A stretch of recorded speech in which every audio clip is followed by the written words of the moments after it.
So I figured I'd take a chance and give you a little synopsis of the last 3 days of my life after posting that video. The next morning when I woke up and I had received a message from my command saying, "Wow, Greg, what a powerful message. We agree with that 100%, well done."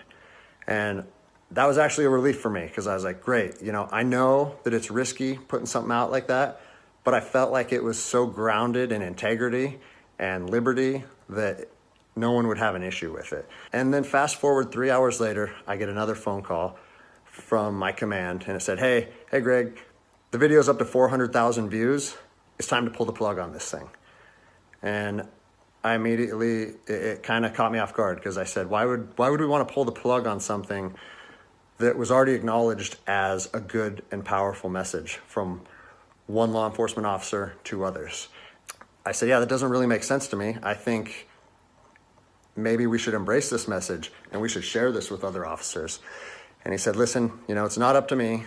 I have been directed to tell you to take the video down.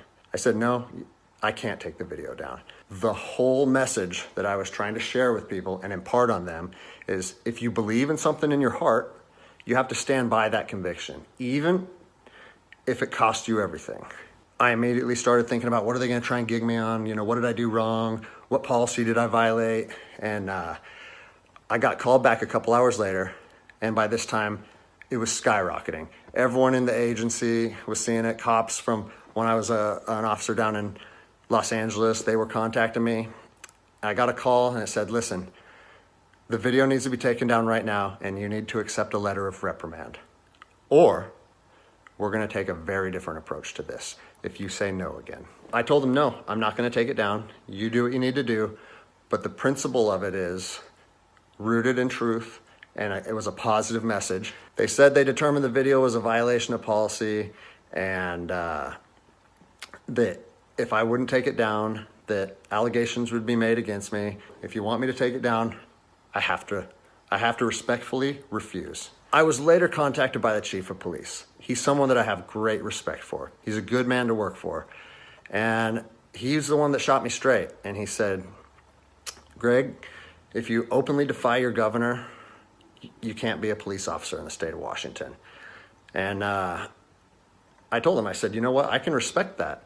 And if I were in your office, I would shake your hand, respectfully disagree, and say, maybe I'm not meant to be a police officer in the state of Washington then.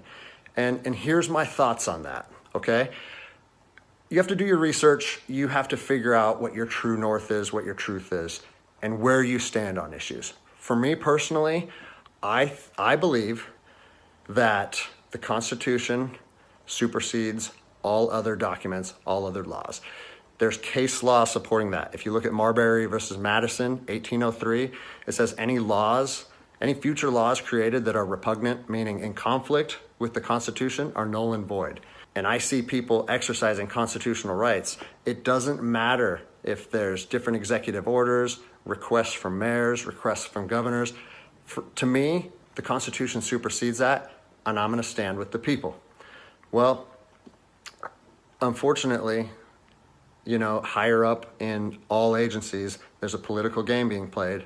And now I am on a administrative leave status pending termination.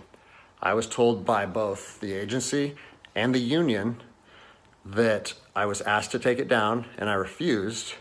So that's refusing a direct order. It's an insubordination charge and it will result in me ultimately being let go from the agency. And I said, you know what, if that's what you guys have to do, if that video is so bad that you want to take my career from me, take my ability away to provide for my family because of that video, do it.